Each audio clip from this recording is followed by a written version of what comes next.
Aleluia. Você pode fechar os seus olhos, levante suas mãos. Te adoramos, Pai, nessa manhã. Exaltamos o Teu nome, porque nós reconhecemos que não há outro tão digno quanto o Senhor, de receber a honra, de receber glória, de receber louvor, através das nossas vidas. Pai, nós nos rendemos diante de quem o Senhor é, Pai, te exaltando nesta manhã, levantando mesmo um altar de adoração ao Senhor neste lugar, com corações quebrantados, com mãos santas levantadas, com vidas rendidas ao Senhor, Pai. Oh, como somos dependentes de Ti, Pai. Nós nos prostramos mesmo, os nossos corações, eles estão prostrados diante da Tua majestade, diante da Tua grandiosidade, diante da Tua glória.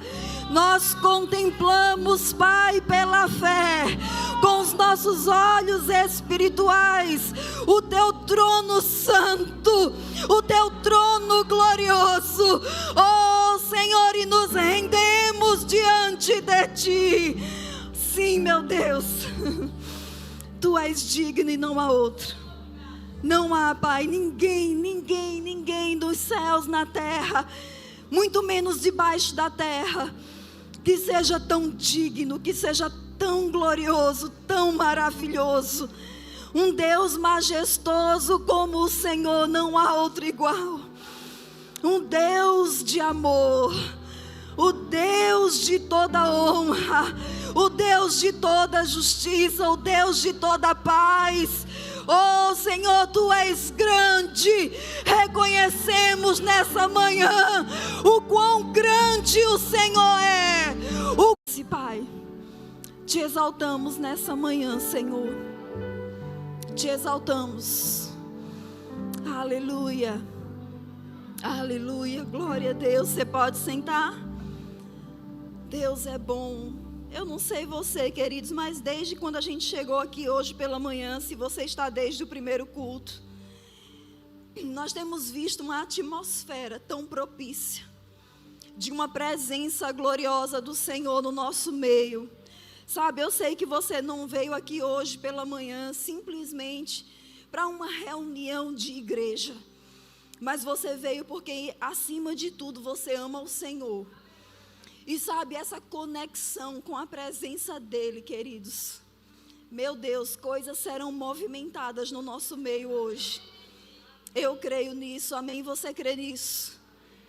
Fica ligado, conectado com o Espírito, porque eu creio, irmãos, que hoje é um dia de liberação de coisas do reino de Deus para as nossas vidas.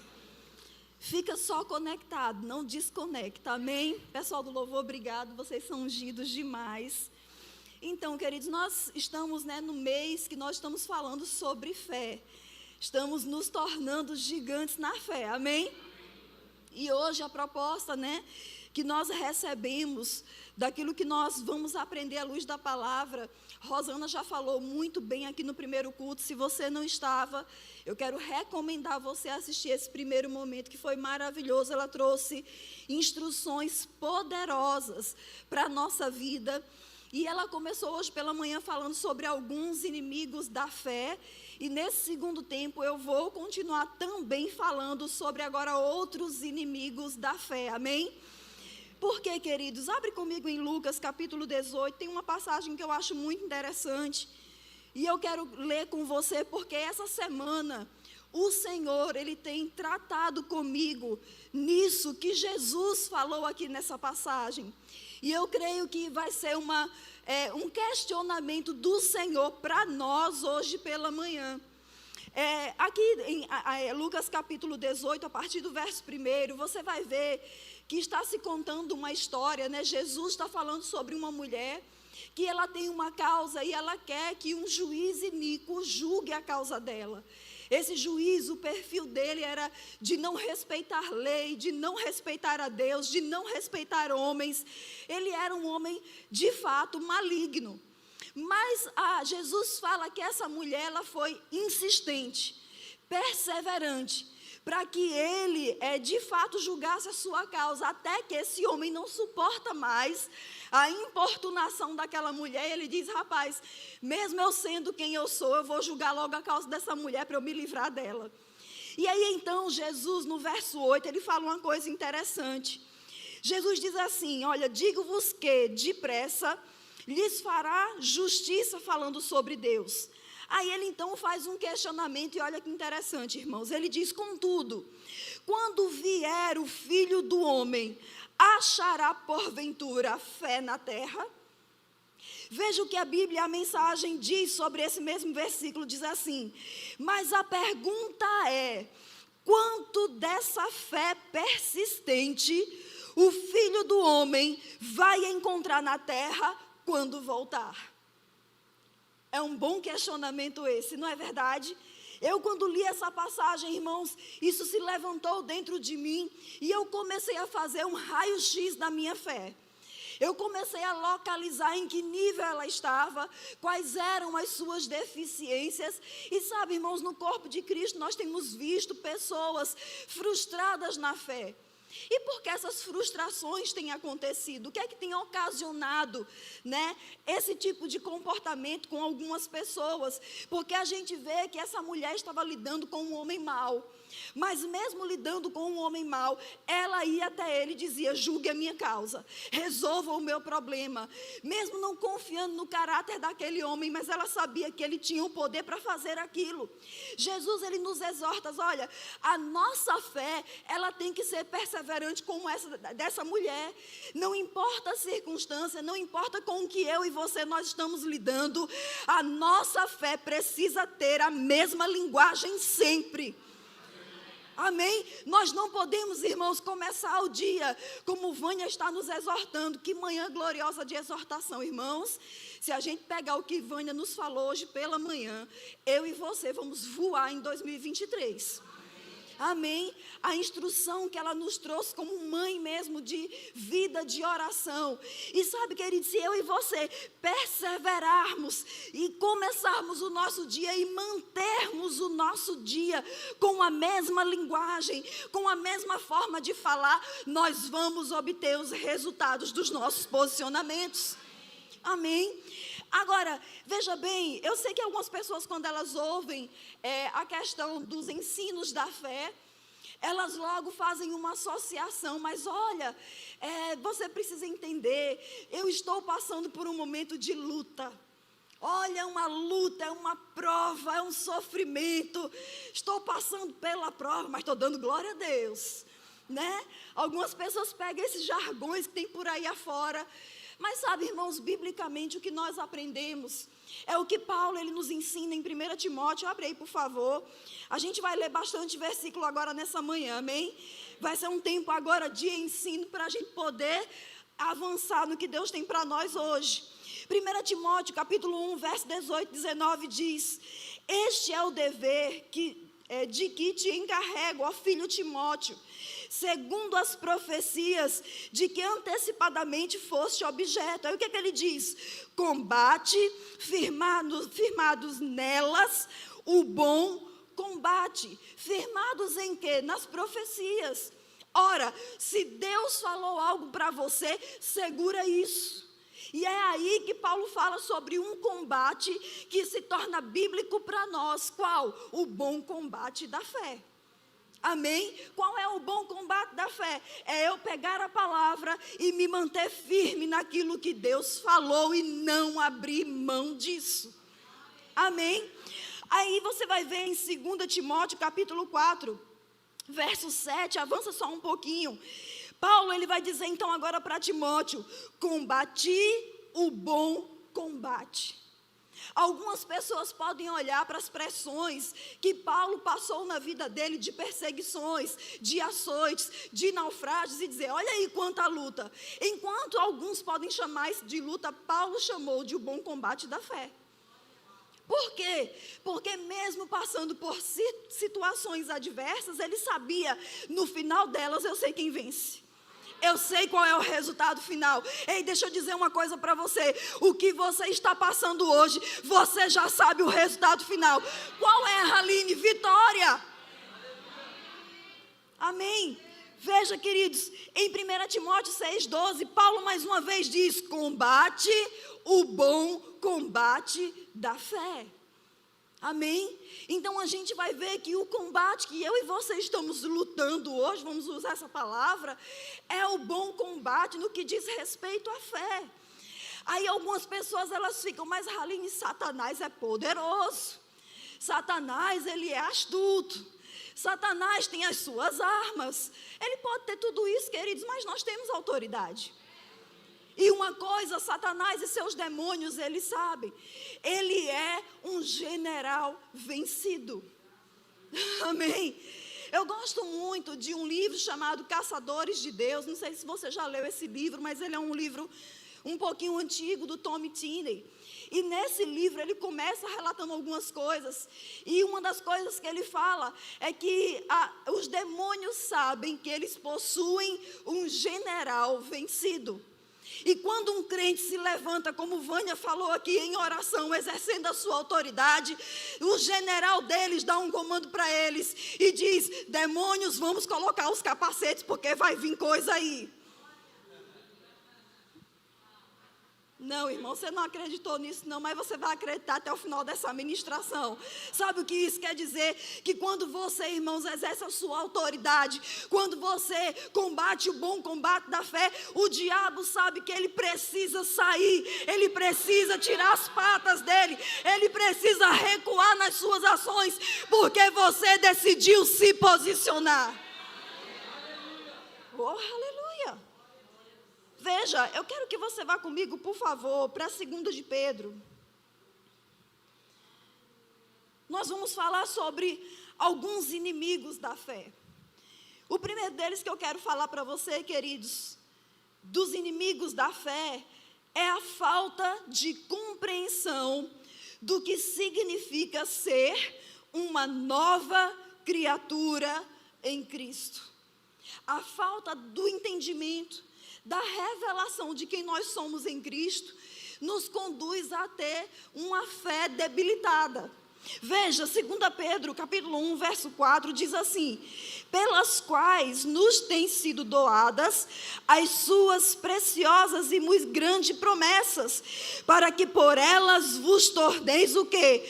Co-participantes do quê? Da natureza divina, livrando-vos da corrupção das paixões que há no mundo. Aqui nós vemos Pedro, queridos, trazendo uma revelação do que eu e você nos tornamos por meio de Jesus Cristo. Ele diz: olha, nós nos tornamos co-participantes da natureza divina. Essa palavra co-participantes é uma palavra no grego que é a palavra koinonos. E essa palavra, ela significa associação. E é interessante porque ela deriva de uma palavra que é a palavra koinonia. E a gente sabe que koinonia fala sobre o quê? Comunhão. E o que é comunhão é ter tudo em comum. O que Pedro está dizendo é: quando eu e você, nós nascemos de novo, nós passamos a ter tudo em comum com Deus. Amém? O nosso espírito foi recriado e se tornou uma nova criação e passou a ter a natureza divina. Você hoje tem a natureza de Deus habitando dentro de você. Eu acho que só o entendimento disso, queridos, já pode nos tornar gigantes na fé. Porque quando eu sei quem eu sou, eu sei como eu devo me posicionar. Amém? Oh, aleluia! E segundo ponto, queridos, é a falta de entendimento de quem nós somos em Cristo. Efésios capítulo 1, verso 7. Se você puder abrir aí na sua Bíblia, Efésios 1, 7 diz: no qual temos o quê? A redenção pelo seu sangue, a remissão dos pecados segundo a riqueza da sua graça. Veja, quando nós estudamos principalmente as epístolas, nós vamos ver aproximadamente 140 expressões que fala sobre no qual, nele, no amado, Entende?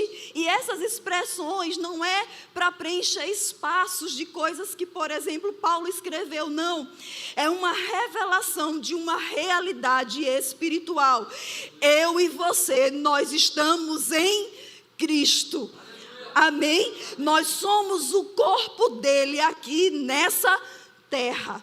Amém? Nós estamos nele. Terceiro, a falta de entendimento do ser justiça de Deus. Amém? Que é uma matéria também poderosa do Centro de Treinamento Bíblico Rema.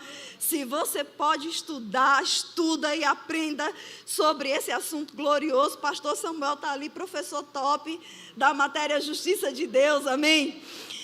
E em 2 Coríntios 5:21 diz assim: aquele que não conheceu o pecado, ele o fez pecado por nós, para que nele, em Jesus, fôssemos feitos justiça de Deus. Talvez você está me ouvindo agora e você ainda não fez o rema e você está pensando, o que significa isso? Que expressão é essa? Justiça de Deus.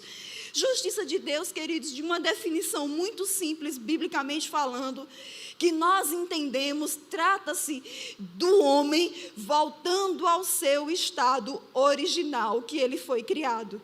Amém? Ser justiça é uma condição espiritual que Deus aceita do homem. Amém? Então Deus nos tornou a sua justiça por meio do que Jesus fez, pela sua obra redentora, para que eu e você, nós fôssemos aceitos diante dele. Nós somos aceitos diante do nosso Deus. Amém? Oh, aleluia. Eu sei que às vezes tem pessoas, irmãos, que não têm essa revelação. E o que é que elas fazem? Elas, nas suas orações, por exemplo, elas dizem assim: Senhor, eu sei que eu não sou digno. Eu sei que eu não mereço. Eu sei que eu sou pó e eu sou cinza, e eu não sou nada e eu não sou ninguém. E o que é isso, queridos? Fruto da falta da revelação e da compreensão de que eu e você nos tornamos a justiça de Deus. O que é ser justiça de Deus? É ser digno da presença dele. Irmãos, vamos pensar comigo. Se eu e você somos dignos de que Deus, por meio do seu Espírito, habite dentro de nós, habite dentro do nosso espírito, porque nós também não seríamos dignos de desfrutarmos da presença dele manifesta? Não faz sentido, você concorda? Então, se ele habita dentro de nós, nós somos dignos e merecedores disso. Você está comigo aqui hoje pela manhã? Graças a Deus. A falta de entendimento também do uso correto do nome de Jesus. A gente está tendo esse tempo, a matéria Autoridade do Crente no Rema, e Vânia está nos ensinando muito bem a respeito da autoridade, e nessa matéria você aprende sobre o poder que há no nome de Jesus. Nós precisamos aprender sobre isso, queridos. Veja, Marcos 16, abre aí por favor, Marcos capítulo 16, versos 17 e 18, é uma passagem muito conhecida nossa. Marcos 16, versos 17 e 18 diz: estes sinais hão de acompanhar aqueles que creem. Aí o que é que Jesus diz? Em meu nome expelirão demônios, falarão novas línguas, pegarão em serpentes, e se alguma coisa mortífera beberem, não lhes fará mal. Se impuserem as mãos sobre os enfermos, eles ficarão curados. Então Jesus, ele nos exorta a ter fé no nome. Que nome? Com o nome de qualquer pessoa? Não, no nome de Jesus. Quando eu e você dizemos em nome de Jesus, é como se o próprio Jesus naquele momento estivesse presente, validando o que você está dizendo. Irmãos, eu consigo ter uma visão espiritual de quando nós pronunciamos esse nome. Quando a gente diz o nome de Jesus, demônios caem, eles recuam. Por quê? Porque eu estou falando não, porque há um poder nesse nome. Eu lembro em 2003, eu estudando no Rema, na época essa matéria chamava o nome de Jesus. E Vânia, ela foi minha professora dessa época. E eu lembro, irmãos, que ela ensinou, né, sobre o poder no nome de Jesus. Falei o ano, não precisava falar, não era mais...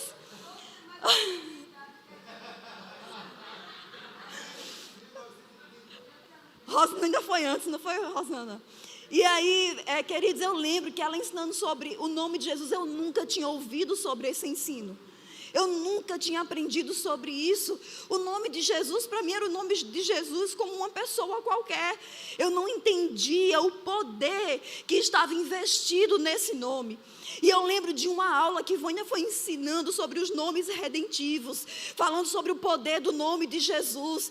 E eu voltei tão impactada com esse ensino, que quando eu cheguei em casa, eu lembro que eu fui para o meu banheiro, já era tarde da noite, mais de 11 horas, fechei a porta, e eu comecei a dizer, Jesus, Jesus, Jesus. Mas eu não estava falando, querido, simplesmente um nome. Agora eu compreendi o que esse nome significava. E eu lembro, queridos, eu até compartilhei na época esse testemunho com ela. Eu lembro que começou como um raio de luzes se expandindo no mundo espiritual, e eu via coisas caindo, coisas sendo desfeitas por causa do poder do nome. Então nós precisamos entender o poder que há nesse nome, amém? Outra coisa, queridos, é a falta de agir de acordo com a palavra de Deus. Abre em Tiago 1:22. Rosana até citou no primeiro tempo essa passagem, Tiago 1:22.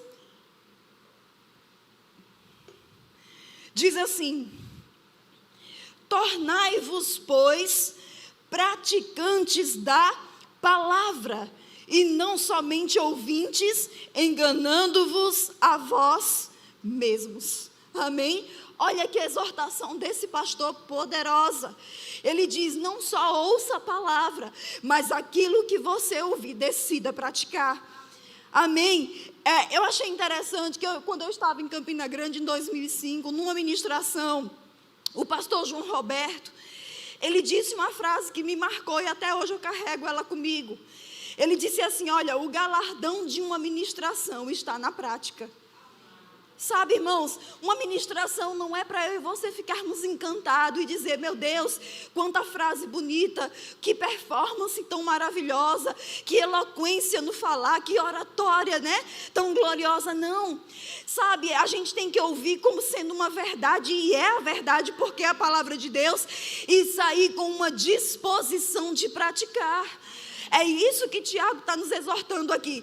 Eu e você precisamos pegar essa palavra, pegar essas instruções e decidir colocar ela como prática no nosso dia a dia, lá no nosso trabalho, lá na nossa casa, com a nossa família, com as nossas coisas, em tudo, queridos. Passar um raio-x. Lembra que comecei falando aqui que nós iríamos passar um raio-x na nossa fé, passar um raio-x mesmo na nossa vida e procurar saber, rapaz, eu estou andando à luz da palavra mesmo? Como é que está a minha vida? Porque às vezes, queridos, a gente é igual papagaio, a gente sabe até versículo de cor, mas a prática não condiz. Não há uma consonância, não há uma concordância da nossa prática com aquilo que nós dizemos crer. E é por isso que muitas pessoas têm se frustrado na fé. Você está entendendo? Vamos continuar. Outro ponto, né? O sexto. De quais são os inimigos da fé? É a falta de manter a confissão da fé. Josué capítulo 1, verso 8. Abre aí, por favor, Josué. Capítulo 1, verso 8. Ele diz assim: não cesses de falar deste livro da lei. Veja, a primeira exortação de Deus para Josué é: não pare de falar. Fale sempre. A gente não deve, irmãos, falar apenas em um culto, em uma atmosfera de fé, e a gente fica empolgado para falar, e está certo, a gente tem que fazer mesmo. Mas a hora mesmo de falar é na hora da pressão. É na hora, sabe, que a gente vê lá as contas para pagar, que vê a doença se apresentando, que vê as questões lá na família, que vê os problemas lá no trabalho, que vê as dificuldades, os levantes mesmo de Satanás. É nessa hora que eu e você, principalmente, precisamos falar o que a Bíblia diz. Mas ele continua, antes então de falar, tem uma instrução. Porque não é falar por falar.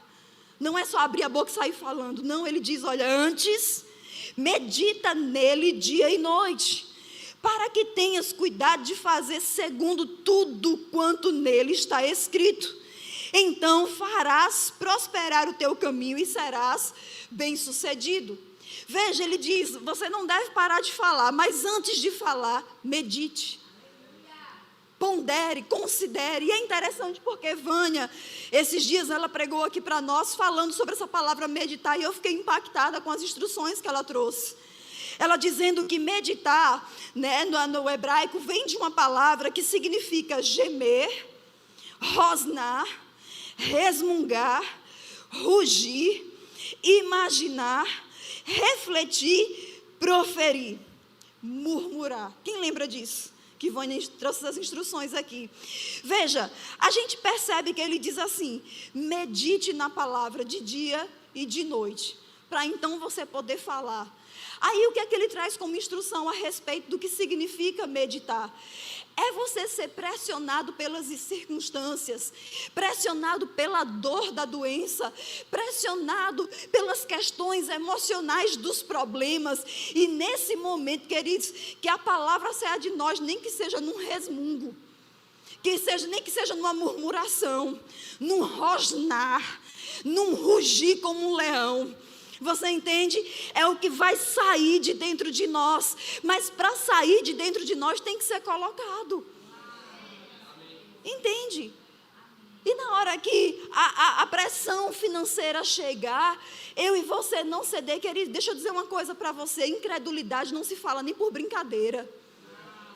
Tem pessoas que dizem assim, eu recebo um contra-choque, porque quando pego o contra-cheque lá me assusto. Todo mês você vai ter isso.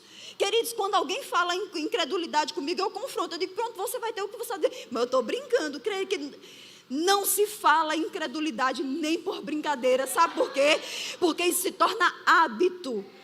Se torna padrão de vida. Eu identifico, queridos, muitas vezes o padrão de vida de algumas pessoas por meio daquilo que elas falam.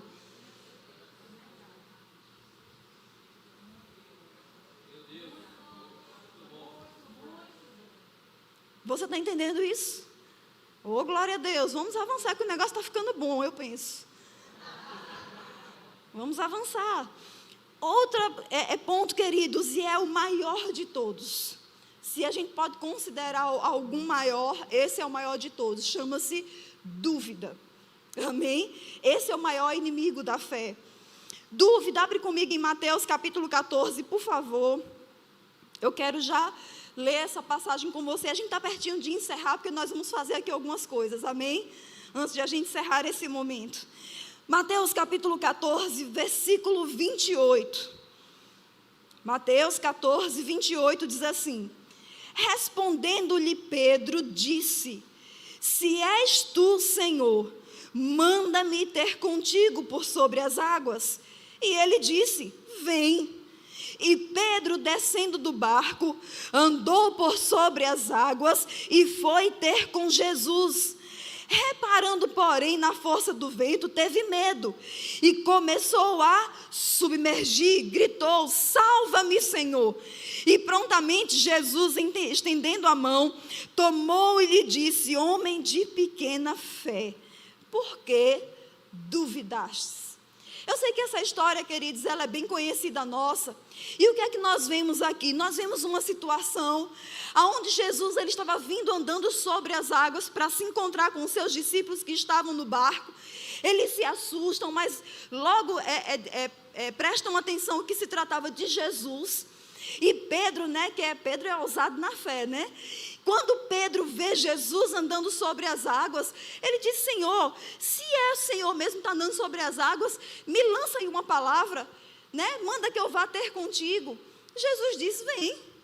Sabe, o que eu acho interessante, queridos, nessa passagem, é que Jesus, ele traz uma lição aqui. Sabe o que é que Jesus está dizendo? Olha, se você andar em fé, você vai poder fazer o que eu faço. Porque alguns podem dizer assim: mas Jesus andou sobre as águas. Era Jesus, né? Andou sobre as águas. Mas aí, queridos, Jesus, ele nos eleva ao nível dele. E ele diz a Pedro: vem. Se qualquer discípulo, querido, João, Tiago, quem fosse, Natanael, dissesse ali, Jesus, deixa eu ir também, ele ia dizer, vem. Amém. Jesus está dizendo para você hoje pela manhã, queridos, e receba isso como algo espiritual para a tua vida. Aí você pode pensar, Senhor, eu estou nessa situação, eu estou dentro desse barco, e aí eu vejo o Senhor em um nível mais elevado, eu vejo o Senhor em um nível mais poderoso. Aí Jesus olha para você e ele diz, vem para o meu nível, vem andar como eu ando, vem viver como eu vivo, vem desfrutar do que eu desfruto, vem. Aleluia. E aí, irmãos, a gente vê que Pedro, ele vai, ele anda, amém? Pedro andou sobre as águas, mas diz que ele prestou atenção no vento e na força das águas, e por causa disso, ele afundou. Veja, dúvida, uma definição no grego de dúvida, significa estar em dois caminhos ao mesmo tempo. Isso é dúvida. E fé, queridos, não se associa com dúvida, porque fé é algo muito bem definido. A fé, ela não vai se dividir com qualquer outra coisa. A fé, ela se baseia na palavra. Se a palavra de Deus diz que você é curado e você crê nisso, eu sou curado, não vai se acrescentar um mais. Mas, seja o que Deus quiser, não, eu sou curado porque está escrito que eu sou curado, independente dos sintomas, das dores, de toda fraqueza, eu continuo crendo, eu sou curado. A fé, ela é firme, ela não se abala, ela não fica na dúvida para o caminho que ela vai seguir. Não, a fé, ela é firme, queridos. E eu e você precisamos nos manter firmes naquilo que nós dizemos crer. Veja, estudando sobre alguns pontos dessa passagem, a gente vê que Jesus, ele exorta dizendo a Pedro que a fé dele era pequena porque ele duvidou. Entende? Então a dúvida gerou a incredulidade, anulando a fé dele. Agora, nós quando olhamos e cremos em Jesus, nós precisamos manter esse foco e não nos desviar naquilo que nós cremos. O diabo, ele sempre vai levantar placas de distrações, e geralmente essas placas de distrações vão falar sobre circunstância. Você está crendo pela cura, mas a dor está aí. Você está crendo pela cura, mas os sintomas continuam aí. E é nessa hora que a gente vai deixar de olhar para o vento e o mar e vai colocar o nosso foco em Jesus. Jesus disse, vem e eu vou. Você está entendendo isso? Veja, irmãos, eu achei interessante que estudando sobre essa passagem, eu lembrei de uma frase. E tem uma frase que diz assim, se tiver medo, vá com medo mesmo. Alguém já ouviu? Essa frase é antibíblica. Porque a Bíblia diz que Deus não nos deu espírito de medo, então eu não vou com medo para lugar nenhum. Ei, medo faz afundar. Amém? O que afundou Pedro foi medo. A Bíblia diz, e teve medo. E então ele afundou. Então acaba com essa história de, se tiver com medo, vai com medo. Não vai com medo para lugar nenhum. A gente vai com fé. Amém? A gente avança por meio da fé. A gente caminha por meio da fé. A gente dá passo em direção ao nosso propósito por meio da fé. É impulsionado pela fé, não pelo medo. Você está comigo aqui? Você me ama hoje pela manhã? Graças a Deus, amém? Outra coisa, queridos, que eu quero falar para vocês é que nós não devemos, obviamente, ignorar as circunstâncias, amém? Elas estão ali, é fato que Pedro não poderia negar a existência de um mar agitado, de um vento vindo em encontro a ele. Ele não podia fechar os olhos e dizer, essas coisas não existem, elas estavam lá, isso é ignorância, entende? Mas ele simplesmente decidiu não colocar os olhos dele nessas coisas. Então a gente não vai ignorar o problema, ele está lá, sim, ele está lá. Porém, a gente vai ter uma nova ótica, uma nova visão sobre aquela situação. Eu já venci, esse é o bom combate da fé. Eu já superei, eu já avancei, eu já passei, eu já conquistei, já é meu, eu possuo, eu falo como quem tenho. Oh, aleluia! Deixa eu falar uma coisa para você, queridos, e a gente já vai pertinho de encerrar. Eu estava pensando sobre isso. Você sabe quantos livros o irmão Reagan possui? Traduzidos em português, você sabe quantos são? Quem aqui sabe? Eita glória! 73 livros. Eu pergunto, desses 73 livros, quantos você já leu? Sabe, nós somos da Igreja da Palavra da Fé, é verdade. Só que, às vezes, me parece que a gente fica buscando coisas lá fora, quando a gente já tem um excelente fundamento aqui dentro. A gente fica buscando ler livros, ouvir ministros fora, porque, às vezes, a impressão que eu tenho, queridos, que se quer muito movimento e pouco avivamento. Não é incomum, por exemplo, em cultos, e eu não estou falando daqui, onde na hora da palavra fica um tanto de gente lá fora conversando, mas quando começa a mover, todo mundo corre. Porque se gosta de movimento, não de avivamento. E a gente fica dizendo, aviva-me, Senhor. Não vai, não. É fogo estranho. Porque a gente só quer movimento e não avivamento. Você está entendendo isso? Então, para que eu e você tenhamos uma fé forte, queridos, que tal eu e você pegarmos os livros do irmão Reagan e fazermos resumos? Pegar os fundamentos. Às vezes eu me vejo citando frases que o irmão Reagan falou em livros, tem pessoas que não conhecem. Ai, não posso falar tudo, tenho que me segurar. Você entende? Mas somos da palavra da fé, somos do ministério da fé, mas não conhecemos aquilo que nós dizemos fazer parte. Tem muita gente que não conhece direito a história do irmão Reagan, e ele foi o fundador desse ministério. Irmão, preste atenção. Para mim, um dos maiores exemplos da nossa atualidade que eu conheço chama-se apóstolo Bud Wright. E se você observar nos 30 anos de ministério dele no Brasil, de 83 até 2013, que ele esteve aqui conosco, por 30 anos ele pregou as mesmas coisas. O apóstolo Bud não tinha frases de efeito, não tinha aquelas pregações que as pessoas faziam, uau! Mas as mesmas coisas que ele dizia, construiu essa visão e esse ministério, e construiu as nossas vidas. E se eu e você, nós estamos aqui, é porque esse homem foi firme, e manteve as mesmas confissões daquilo que ele falava. Eu acho que é um bom exemplo para a gente seguir, não é não? A gente pode se inspirar nele? Pode, irmãos. E a gente vai ter os mesmos resultados que ele teve, amém? Eu gostaria, a gente tem 2 minutinhos, eu gostaria que a gente fizesse nessa manhã uma confissão de fé. Amém? Se você puder ficar em pé, queridos, essa confissão de fé, eu peguei desse livreto aqui, que é um livreto, porém, poderosíssimo, chamado O Poder Criativo de Deus para as Finanças. Amém? Esse livro é do Charles Capps, eu não sei se tem na livraria, se tiver você pode adquirir lá, caso você queira. Se não tiver, acho que pode fazer pedido, né, Pati? Pode, né, dar o nome lá e fazer o pedido. Mas é um livro, queridos, para você ter na sua bolsa, na sua carteira, dentro lá do seu computador, do seu iPad, o que for, para você ler e reler, e reler, e reler de novo, amém? O Poder Criativo de Deus para as Finanças. Por que, Haline, você está falando sobre a questão das finanças nessa manhã de fé? Porque é uma das situações, queridos, que mais tem impressionado o povo de Deus.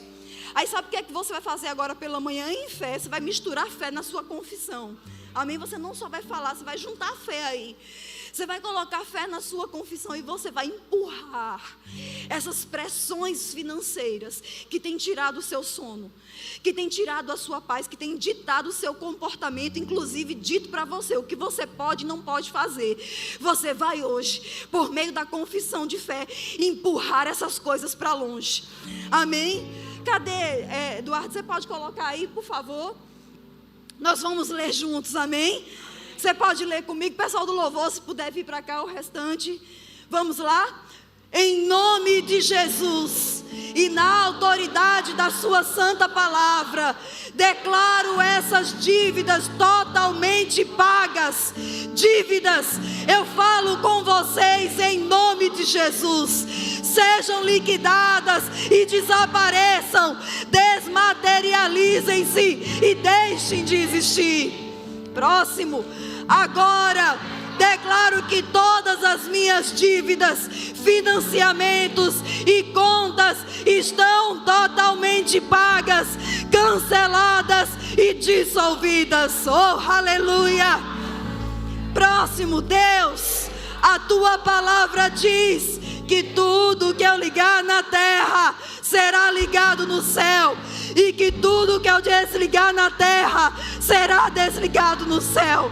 Assim, na autoridade da tua palavra, eu amarro todas as forças que se colocaram contra a minha prosperidade financeira. Oh, aleluia. Próximo.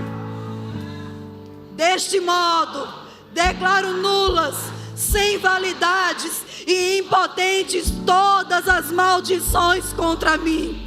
Fui redimido da maldição da pobreza, sou livre das opressão, libero.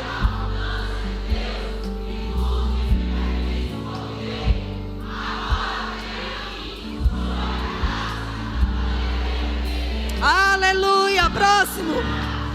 Deus é a fonte infalível.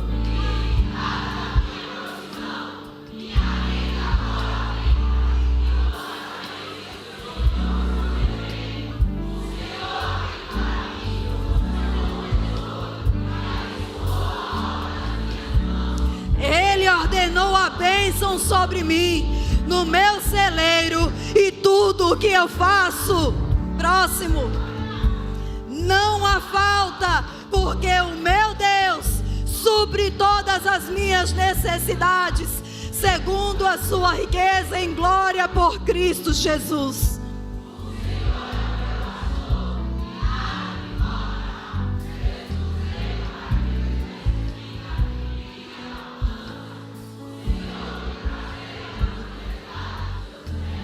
E as bênçãos de Abraão são minhas, em nome de Jesus. Aleluia. Glória a Deus. Deus é bom. Queridos, para encerrar, diga algo comigo. Dinheiro, você é meu servo e eu sou o seu Senhor. Eu digo a você, vai e você vai. Eu digo a você, vem e você vem. E eu te dou uma ordem agora mesmo. Dinheiro, venha. Dinheiro, venha. Dinheiro, venha. Em nome de Jesus. Oh, aleluia. Oh, glória a Deus. Leve essas confissões, queridos, para a sua casa. E faz lá todos os dias sem vacilar na fé. Amém.